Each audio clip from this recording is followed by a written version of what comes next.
Hallelujah, praise the Lord. सभी को जय मसीह की। परमेश्वर का धन्यवाद करते कि परमेश्वर ने आज का दिन दिखाया। तो जैसे मैंने कहा था आपसे कि जो पिछली बार का जो टीचिंग था वो ही कंटिन्यू करूँगी मैं इस बार।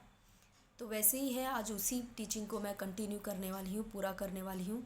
लेकिन उससे पहले मैं कुछ कहना चाहूँगी कि सबसे पहली बात कि मैंने इसके पहले एक बार मैंने कहा था कि मैं अन्य भाषा के ऊपर मैं वीडियोस बनाने वाली हूँ, और मैंने बनाया भी था, लेकिन कुछ गड़बड़ी होने की वजह से मैं अपलोड नहीं कर पाई। और फिर उसके बाद से ये वचन मुझे मिला, तो जैसे पवित्र आत्मा मुझे अगुवाई करते हैं, मैं वापस से अन्य भाषा के ऊपर छोटे वीडियोस बनाऊंगी, जिससे कि जो आपके डाउट्स है वो क्लियर हो।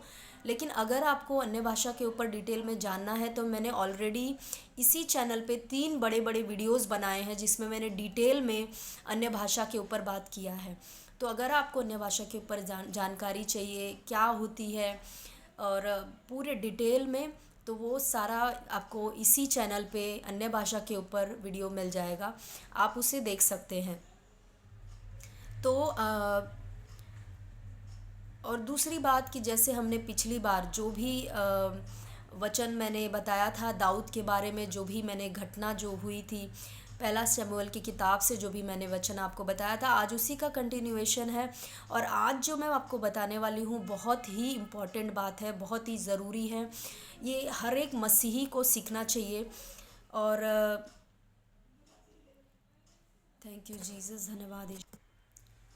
तो हमने पिछले वीडियो में देखा था कि कैसे पहला शमूएल 30वें अध्याय में ये घटना है, दाऊद के बारे में लिखा है कि कैसे दाऊद ने जो है उसने लड़ाई किया। पहले पहले अमालेकी जो है वो आकर चढ़ाई करके उसके नगर से सब कुछ लूट ले गए, उसकी पत्नियों को, बच्चों को, उन सभी को लूट ले गए और पूरे नगर को उन लोगों ने जला डाला था।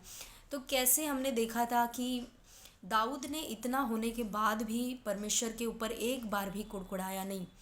लेकिन वहाँ पर लिखा है कुड़कुड़ाया नहीं, लेकिन दाऊद ने क्या किया, यहोवा को स्मरण करके हियाव बांधा। हालेलुया।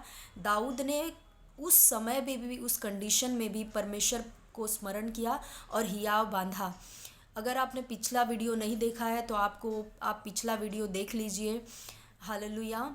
कि अगर आप कुड़कुड़ाते हैं तो दाऊद के जीवन से ये सीखें, ये वाला वीडियो आप देख लीजिए, क्योंकि उसी का कंटिन्यूएशन आज मैं बताने वाली हूँ। और एक और बात मैं आपको बताऊंगी कि जो कुछ भी मैं बताने वाली हूँ वो हर एक मसीहों के लिए बहुत ज़रूरी बात है। तो हमें अगर सुनकर आप कुछ नहीं कर रहे हो तो ये आपके लिए कुछ फ़ायदा नहीं करेगा। आपको सुनना है और आपको अप्लाई करना है अपने जीवन में। जैसे दाऊद ने किया वैसे ही हमें अप्लाई करना है। फॉर एग्ज़ाम्पल, अगर आप कोई बुरी कंडीशन में है तो ऐसे टाइम पे आपको कुड़कुड़ाना नहीं है, लेकिन आपको यहोवा को स्मरण करके आपको क्या करना है, हियाव बांधना है। और आगे क्या करना है, आगे भी हमें वही करना है जो दाऊद ने उस समय पे किया। तो हम आगे देखते हैं कि दाऊद ने इतने पे ही दाऊद रुका नहीं रहा, दाऊद ने आगे भी कुछ किया, क्योंकि उसके जो दोस्त, जो लोग थे उस जगह पे, जो उसके लोग थे, वो दाऊद को मार डालने के वाले थे पथराव करके, क्योंकि उनकी सारी बीवियां, उनके बच्चे सब चले गए थे, तो वो दाऊद को मारने वाले थे उस टाइम पे। तो यहाँ पर हम देखने जा रहे हैं कि दाऊद ने आगे क्या किया। तो 7वें वचन से जब हम देखेंगे, मैं पूरा नहीं पढ़ पाऊंगी, लेकिन 7वें वचन से जब हम पहला शमूएल 30 अध्याय उसका 7वें वचन से जब देखेंगे, तो दाऊद ने क्या किया। दाऊद ने पहले परमेश्वर का को स्मरण करके हियाव बांधा, परमेश्वर पे कुड़कुड़ाया नहीं। उसके आगे उसने तुरंत क्या किया कि अहीमेलेक के पुत्र एब्यातर याजक जो था, एब्यातर याजक को बुलाया और कहा कि एपोद को मेरे पास लेकर आओ। मतलब एपोद एक ऐसी चीज़ थी जिससे वो परमेश्वर का विचार पूछते थे। तो उससे उसने पूछवाया, और कि मैं जो ये लोग मेरे पूरी हमारी लूट को लेकर गए, हमारे लोगों को लूट कर लेकर गए हैं, तो क्या मैं इसका पीछा करूं इस दल का, और क्या मैं उनसे जीत जाऊंगा, उनको पकड़ लूँगा। तो परमेश्वर ने उस याजक के थ्रू, एपोद के थ्रू उसे बताया कि हाँ तू जा, तू निश्चय पकड़ लेगा। तो दाऊद क्या करता है, उन सारे लोगों के साथ, जो उसके लोग थे, उन सारे लोगों के साथ वो उस दल का पीछा करता है। और जब वो उस दल वहाँ पर जाता है आप 16 वचन से पढ़ सकते हो। वहाँ पर जब जाता है अमालेकियों के देश में तो देखता है कि वो सब के सब क्या है, खाते पीते हैं, बहुत वो मस्त है, एकदम खा पी रहे हैं, एंजॉय कर रहे हैं। तो दाऊद क्या करता है, 18 वचन में पढ़ूंगी, और जो कुछ अमालेकी ले गए थे वह सब दाऊद ने छुड़ाया, और दाऊद ने अपनी दोनों स्त्रियों को भी छुड़ा लिया। देखिए यहाँ पर क्या होता है, जो कुछ भी वो अमेलेकाइट्स लेकर गए थे दाऊद का या उसके साथियों का, जो भी उनके बच्चों को लेकर गए थे बंदी बनाकर, उनकी स्त्रियों को लेकर गए थे, वो सबको यहाँ पे लिखा है दाऊद ने सब कुछ छुड़ा लिया उनसे। हालेलुया। अपनी दोनों को स्त्रियों को भी छुड़ा लिया। और 20वां वचन कहता है, दाऊद ने सब भेड़ बकरियां और गाय बैल भी लूट लिए, और इन्हें लोग यह कहते हुए अपने जानवरों के आगे हाँकते गए कि यह दाऊद की लूट है। अपने सारी चीज़ों को तो दाऊद ने छुड़ाया ही, जो शत्रु ने लूटा था दाऊद की चीज़ों को, लोगों को, उन सबको दाऊद ने छुड़ाया, क्योंकि उसमें लिखा है कि छोटे से छोटे और बड़े से बड़े हर एक को दाऊद ने छुड़ाया, हर चीज़ को दाऊद ने छुड़ाया उन लोगों के हाथ से। लेकिन दाऊद ने जो वहाँ के उनके जानवर थे, उनकी भेड़ बकरियां थी, उनको भी दाऊद ने लूट लिया। हालेलुया।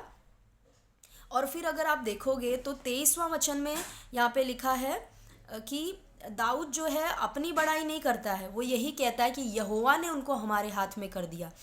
हालेलुया। तो ये मैं कहानी, ये आप पूरा पढ़ सकते हो, मेरे पास इतना टाइम नहीं है, क्योंकि अगर मैं ये पढ़ने लगूंगी तो जो आज मेन जो बात है जो आपको मुझे बताना है वो मैं नहीं बता पाऊंगी। तो यहाँ पे इस घटना में हम देखते हैं, हम 3 चीज़ें देखते हैं जो दाऊद ने किया। सबसे पहली चीज़, दाऊद की कंडीशन इतनी बुरी थी, लेकिन दाऊद ने एक बार भी परमेश्वर पर कुड़कुड़ाया नहीं। हालेलुया। क्योंकि वो जानता था कि जो कुछ भी हुआ है परमेश्वर ने नहीं किया है। मैंने आपको पिछले वीडियो में बताया कि हम 2 ही चीज़ों की वजह से परमेश्वर के ऊपर कुड़कुड़ाते हैं।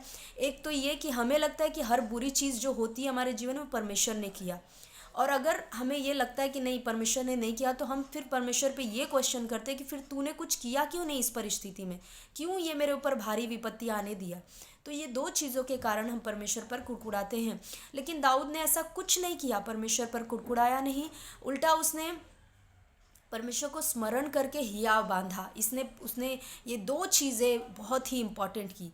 लेकिन यहीं पर दाऊद नहीं रुका, क्योंकि अगर आप सोच कर देखिए, मैंने आपको पिछली बार कहा था कि अगर दाऊद यहीं पर रुक गया होता, कुड़कुड़ाता या यहीं पर रुक गया होता, तो जो लोग थे उसके साथ में वो सब उसके ऊपर पथराव करके उसको मारने पर थे, वो पथराव करके उसको मार देते, और दाऊद अपने चीज़ों को, अपनी स्त्रियों को, अपने बच्चों को, अपने लोगों की चीज़ों को कभी छुड़ा नहीं पाता था। हालेलुया। उसका जीवन वहीं पे ख़त्म हो जाता। लेकिन हमने अभी अभी देखा कि दाऊद ने ऐसा कुछ नहीं किया। दाऊद ने तीसरा, द मोस्ट इम्पॉर्टेंट स्टेप लिया, जो शायद हम नहीं लेते, इसीलिए हम अपनी चीज़ों को वापस नहीं पा पाते। दाऊद ने मोस्ट इम्पॉर्टेंट स्टेप जो लिया वो ये था कि उसने लड़ाई किया। उसने उस दल का जो लेकर गए थे, उसकी लूट कर गए थे उसके लोगों को, उसका पीछा किया, उनसे उसने लड़ाई किया, और वहाँ से अपनी सारी चीज़ों को ले लिया। हालेलुया। Thank you Jesus. देखिए, हम सबसे पहली गलती जब हम करते हैं, जब हमारे ऊपर, हम विश्वासियों के ऊपर कोई मसीह के ऊपर कोई विपत्ति आती है, कोई तकलीफ़ आती है, बीमारी कुछ आ गई, हम सबसे पहली गलती करते परमेश्वर पर कुड़कुड़ाते हैं। हालेलुया। जो हमें नहीं करना है, जैसे दाऊद ने नहीं किया। फिर हमें परमेश्वर में अपना हियाव बांधना है, चाहे वो बीमारी की विपत्ति ले लो, चाहे और किसी तरह की विपत्ति। जब लोग हमारे पास नहीं है, हमारे विरोध में बात कर रहे हैं, तो हमें परमेश्वर को याद करके हियाव बांधना है कि परमेश्वर मेरे साथ है। हालेलुया। दूसरी चीज़ ये हमें करनी है, लेकिन यहीं पर हमें रुकना नहीं है। हालेलुया। हमें तीसरा मोस्ट इम्पॉर्टेंट स्टेप लेना है, वो ये लेना है कि हमें लड़ाई करनी है। हालेलुया। दाऊद ने जैसे लड़ाई की, उसी रीति से हमें लड़ाई करनी है। हालेलुया। दाऊद ने पूछा परमेश्वर से, लड़ूं या ना लड़ूं, लेकिन हमें पूछने की ज़रूरत नहीं है, क्योंकि पूरा नया नियम आप पढ़ोगे तो पौलुस यही कहता है, विश्वास की अच्छी कुश्ती लड़, विश्वास की अच्छी लड़ाई लड़। तो हमें वो लड़ने के लिए पहले से कहता है, तो हमें परमेश्वर से पूछना नहीं, हमें लड़ना है। अब सवाल ये उठता है, हम लड़े किससे? दाऊद के टाइम पे जब ये मैं आपको सिखा रही हूँ, तो दाऊद के तो जो दुश्मन थे अमालेकी देश के, वो उसके दुश्मन थे, उसको उनसे लड़ाई करनी थी और अपनी चीज़ों को लेना था। लेकिन हम किससे लड़े? हम मसीही किससे लड़े? देखिए, मैंने आपको कहा है, हमारी जो लड़ाई है वो लहू और मांस से नहीं है, वचन में लिखा है।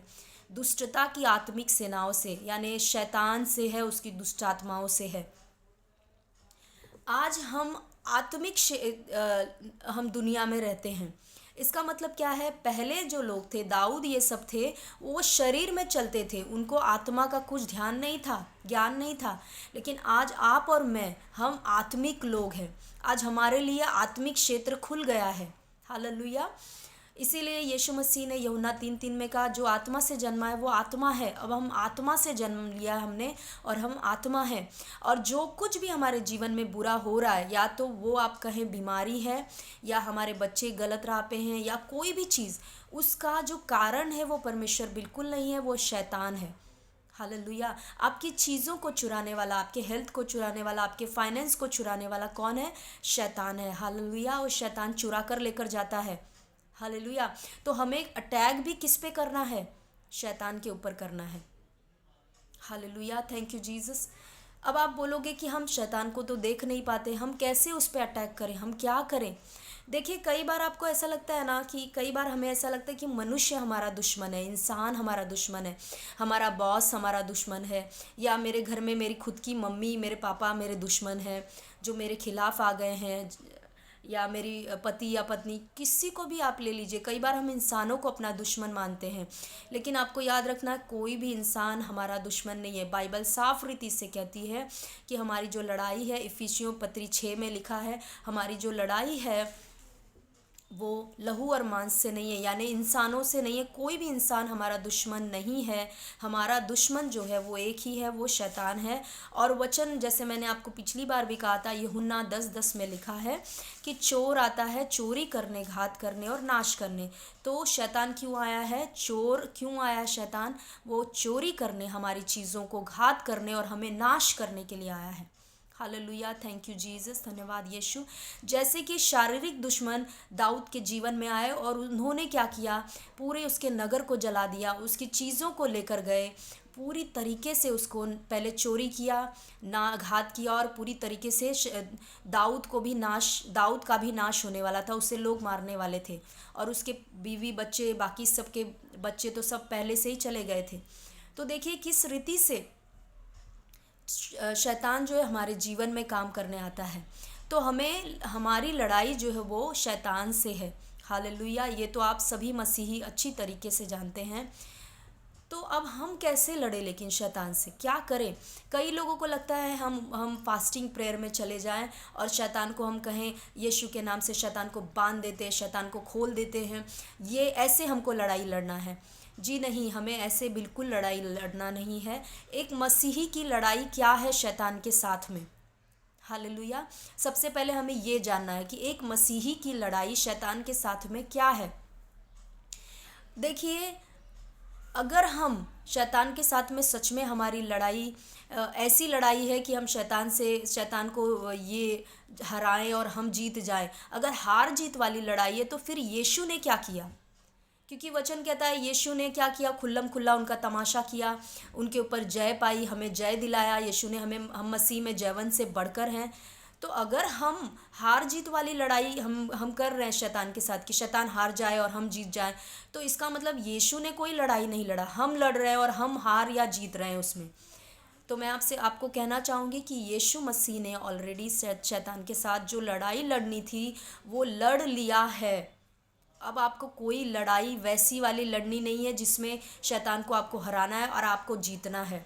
यीशु लड़ाई लड़ चुका है और हमें जिता चुका है, ये पहले आपको ध्यान में रखना है। हम जीत चुके उस लड़ाई में। तो फिर कौन सी लड़ाई हमें लड़ना है? क्योंकि नए नियम में जब आप पढ़ोगे तो पौलुस हर जगह कहता है कि विश्वास की अच्छी कुश्ती लड़। हालेलुया। फिर यही इफिसियों के 6 अध्याय में वो कहता है कि हमारा जो मल्ल युद्ध है, जो हमारी कुश्ती है, वो लहू और मांस से नहीं है, लेकिन दुष्टता की आत्मिक सेनाओं से। तो ये कौन सी कुश्ती की बात पौलुस कह रहा है? कौन सी विश्वास की लड़ाई के बारे में पौलुस कह रहा है? देखिए, एक ही विश्वास की लड़ाई हमें लड़नी है, वो है हमारे मन में जो लड़ाई चलती है, वो लड़ना है हमें। हालेलुया। Thank you Jesus.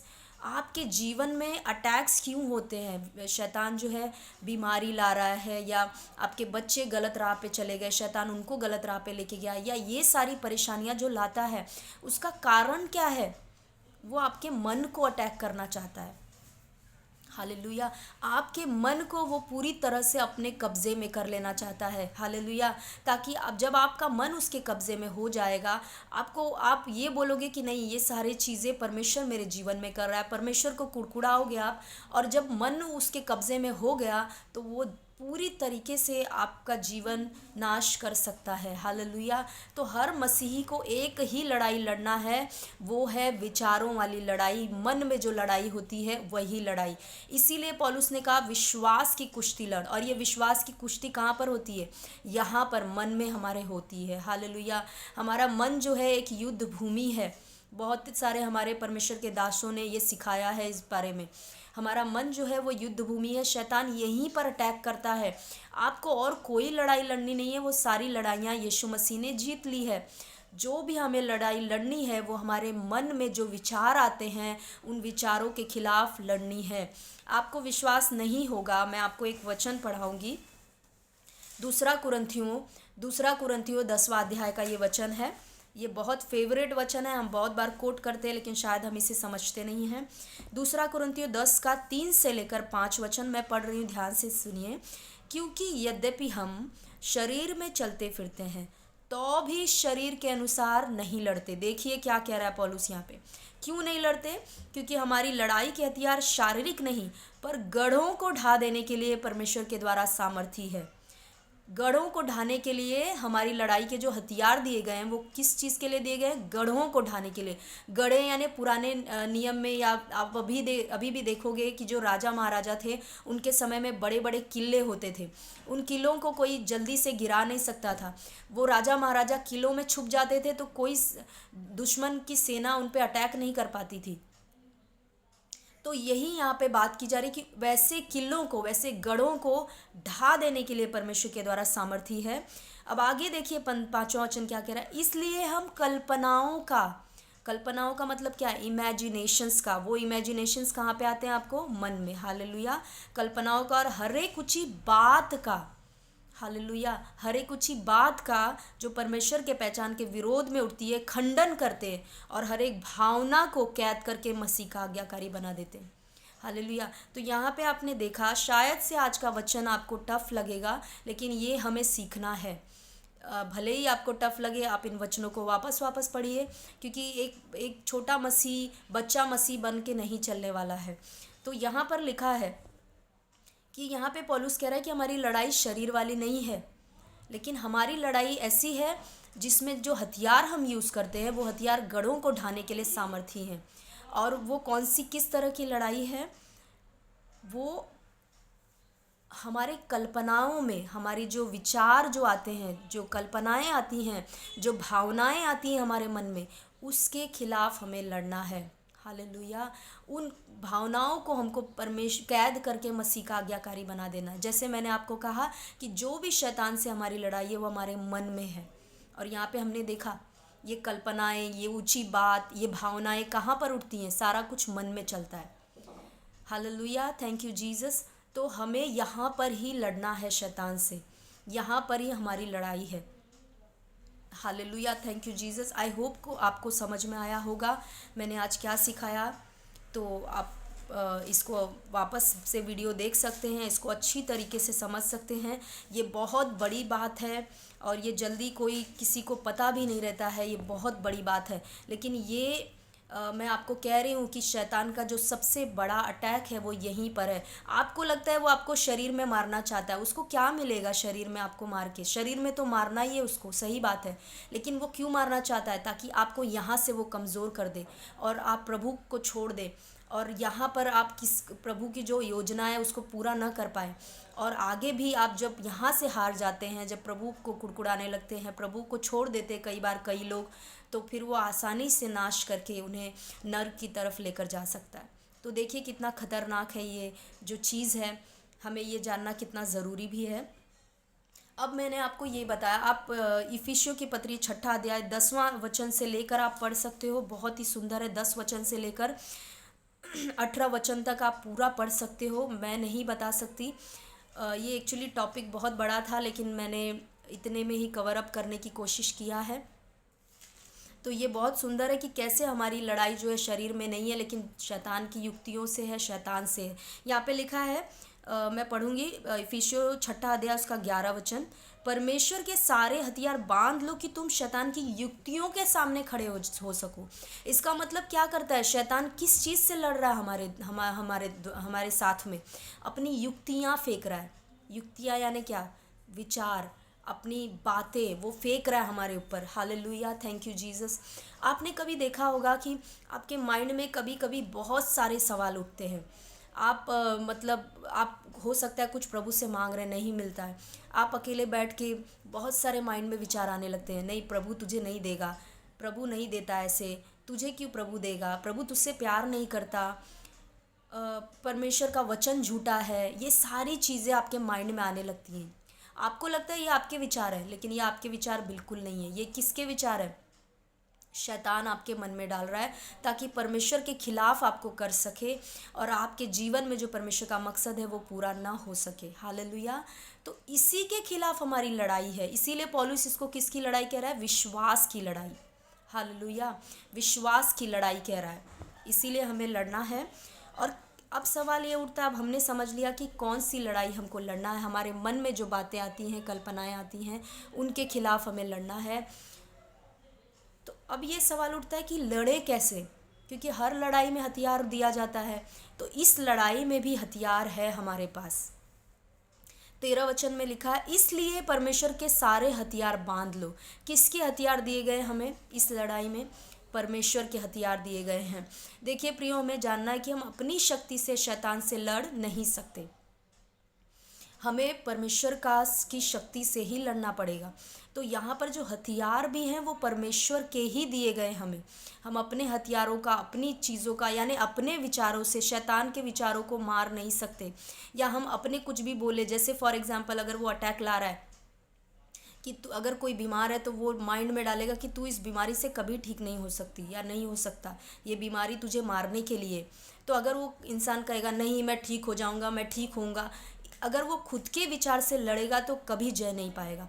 उससे वचन का सहारा लेकर करना पड़ेगा, उससे वचन बोलना पड़ेगा। आप इसमें सारे हथियार पढ़ सकते हो। ये सारे जो हथियार दिए गए हैं वो सारे हथियार शैतान के अटैक्स से अपने आप को बचाने के लिए हथियार दिए गए हैं।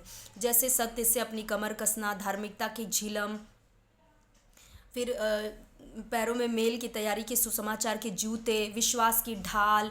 ये सारी चीज़ों से क्या होता है? एक सैनिक अपनी सुरक्षा करता है। हालेलुया। लेकिन एक हथियार है जो वचन 17 कह रहा है, वचन 17, और उद्धार का टोप और आत्मा की तलवार जो परमेश्वर का वचन है ले लो। वचन 17 में एक ऐसा हथियार, इन सारे हथियारों में से एक ही ऐसा हथियार दिया गया है जो शत्रु पे वार करने के लिए दिया गया है। बाकी सारे हथियार हमारी सुरक्षा के लिए हैं। हालेलुया। इसका मतलब क्या है? इसका मतलब जब शैतान आपके ऊपर विचारों के तीर छोड़ता है, युक्तियाँ, अपनी युक्तियाँ भेजता है, तो आप इन सारे हथियारों का, यानी धार्मिकता को लेकर आप खड़े रह सकते हो, सत्य को लेकर खड़े रह सकते हो, विश्वास को लेकर खड़े रह सकते हो। आप खुद का बचाव कर सकते हो। आप गिरोगे नहीं, प्रभु से दूर नहीं जाओगे, आप मसीह जीवन में खड़े रहोगे। लेकिन जब तक आप उसके ऊपर अटैक नहीं करोगे वो भागेगा नहीं। और उसको अटैक करने के लिए, उसको मारने के लिए एक ही हथियार दिया गया है। 17 वचन में मैंने आपको पढ़कर बताया, वो है आत्मा की तलवार। आत्मा की तलवार जो परमेश्वर का वचन है उसे लेना है। हालेलुया। तो हमें तब तक शैतान आपके इन विचारों को लाता रहेगा, आपके जीवन की समस्याओं को, वो समस्याएं बनी रहेंगी जब तक आप इस हथियार का स्पेशली यूज़ करना नहीं जानोगे। जब तक आप परमेश्वर के वचन को बोलना नहीं सीखोगे, इस हथियार का, परमेश्वर का वचन क्या लिखा है यहाँ पे? तलवार है आत्मा की। इब्रानियों 4:12 में लिखा है कि परमेश्वर का जो वचन है वो जीवित है और दो धारी तलवार से भी चोखा है। तो ये जो वचन है परमेश्वर का, ये तलवार है। लेकिन यहाँ पर जो वचन है वो रेमा है। अब उसमें मैं डीप में नहीं जा सकती। ये जो हमारा बाइबल में लिखा गया है वचन, वो लोगोस है। जब आप इसको पढ़ते रहोगे, पढ़ते रहोगे, पढ़ते रहोगे, तो आपको रेमा वचन मिलता है, एक प्रकाशन वाला वचन मिलता है। और जब आप वो बोलते हो तो शैतान खड़ा नहीं हो सकता है, उसको भागना ही भागना है। चाहे आपकी बीमारियां हैं, चाहे कुछ भी हो, उस वचन से आप शैतान को भगा सकते हो, अपने जीवन से हरा सकते हो। हालेलुया। तो आई होप कि आज आपको समझ में आया कि मैंने क्या बात किया। हालेलुया। अब हम देखते हैं कि क्या कोई ऐसा मनुष्य है जिसने इस तरह से शैतान से लड़ा, इस तरह से शैतान से लड़ाई की। जब भी शैतान आपके माइंड में विचारों को डालता है, मैंने आपको कहा, उससे अपना मुंह खोलकर आप वचन बोलकर उसको भगाना है। आप अपने विचार बोलकर कभी नहीं भगा सकते, आपको परमेश्वर का वचन ही बोलना पड़ेगा, क्योंकि जो हथियार है वो परमेश्वर का है, जो वचन है वो परमेश्वर का है। हालेलुया। हम अपना हथियार यूज़ करके, अपने शब्द यूज़ करके, अपना वचन यूज़ करके उसको कभी हरा नहीं सकते। आपको परमेश्वर का वचन यूज़ करना पड़ेगा और वो आपके जीवन को छोड़कर भागेगा, क्योंकि वचन कहता है शैतान का सामना करो तो तुम्हारे सामने से वो भागेगा। हालेलुया। तो यहाँ पर हम अब एक ऐसे इंसान का जीवन देखने जा रहे हैं जिसने इसी तरह से शैतान से लड़ाई लड़ी और शैतान भागा भी। मत्ती 4 में आप सभी को पता है कि जब यीशु मसीह की परीक्षा लेने शैतान आया तो शैतान ने क्या किया। शैतान ने यीशु मसीह को पहले, परमेश्वर पिता ने यीशु मसीह को कहा कि तू मेरा प्रिय पुत्र है, तुझसे मैं बहुत प्रसन्न हूँ। यही बात लेकर शैतान पहले यीशु मसीह को यही विचार लेकर आया और डाउट डालने लगा कि क्या सच में तू परमेश्वर का पुत्र है, तो ये पत्थर को बोल रोटी बनाने के लिए। हालेलुया। देखो शैतान कैसे विचार डालकर काम करता है। वहाँ पर शैतान लड़ने नहीं आया था यीशु मसीह से कि हाँ चल मैं तुझसे लड़ाई करूँगा, तुझे मार दूंगा, ये सब कुछ करने नहीं आया था। विचार लेकर आया था एक यीशु मसीह के पास कि क्या सच में तू परमेश्वर का पुत्र है, अगर है तो इस पत्थर को रोटी बना दे। तो यीशु मसीह ने क्या किया। यीशु मसीह ने शैतान से ये नहीं कहा कि हाँ मैं शायद से परमेश्वर का पुत्र शायद से नहीं हूँ, या मैं परमेश्वर का पुत्र हूँ, मैंने तो अभी आवाज़ सुनकर आया, क्या तूने नहीं सुना शैतान कि परमेश्वर ने कहा कि मैं उसका प्रिय पुत्र हूँ। ऐसा कोई भी विचार, खुद का विचार लेकर यीशु मसीह ने शैतान से लड़ाई नहीं की, लेकिन यीशु मसीह ने शैतान को सीधा परमेश्वर का वचन बताया। फिर शैतान ने भी वचन का इस्तेमाल किया, फिर यीशु ने वचन का इस्तेमाल किया, और आगे लिखा है कि शैतान वहाँ से कुछ समय के लिए भाग गया। साफ साफ लिखा हुआ है, आप पढ़ सकते हो, मत्ती की किताब 4 अध्याय में लिखा हुआ है। तो देखिए कैसे ये जीता जागता एग्जाम्पल है कि हमारी जो लड़ाई है शैतान से, वो और कोई नहीं, हमारे खुद के माइंड में लड़ाई है, विचारों से लड़ाई लड़ता है। वो हमसे विचार डाल कर, गलत विचार, नेगेटिव थॉट्स डाल कर वो लड़ाई लड़ता है हमसे। और उन नेगेटिव थॉट्स को, उस शैतान को उस समय हराने का केवल एक ही तरीका है, वचन में मजबूत बनना, वचन को अपना सब कुछ बनाना, वचन में मजबूत बनना, ताकि वचन की तलवार जब हम अपने मुंह से निकालेंगे तो शैतान की सारी दुष्ट आत्माएं कटेंगी और भाग जाएंगी, वो रुकेंगी नहीं वहाँ पर। शैतान कभी भी परमेश्वर के वचन की अथॉरिटी के ऊपर जाकर कोई काम नहीं कर सकता, उसको वचन मानना पड़ेगा। आप वचन बोलोगे और वो मानेगा। मैं कुछ प्रैक्टिकल टिप्स बताती हूँ आप कैसे बोल सकते हो। देखिए मैंने आपको पहले ही कहा था कि मैं ये सारी चीज़ें आपको बता रही हूँ, लेकिन अगर आपने अपने लाइफ में यूज़ नहीं किया तो कोई मतलब नहीं है। हालेलुया। मैंने आपको बताया कैसे दाऊद ने ये तीनों चीज़ किया। दाऊद के जीवन में जो हुआ था, पहला शमूएल 30वां अध्याय, मैंने इसके पहले वीडियो में सब बताया है। दाऊद के जीवन में इतनी बुरी कंडीशन थी, उतनी बुरी कंडीशन हम में से किसी की नहीं हो सकती। उस बुरे कंडीशन में भी दाऊद को पता था ये परमेश्वर ने नहीं किया, कोई और है जिसने किया है, और मुझे अटैक भी उसी पे करना है और अपनी चीज़ें उसी से लेकर आना है। लेकिन हम मसीहों को पता नहीं चलता है, हमें लगता है परमेश्वर सब कुछ करा रहा है, परमेश्वर ने कुछ क्यों नहीं किया।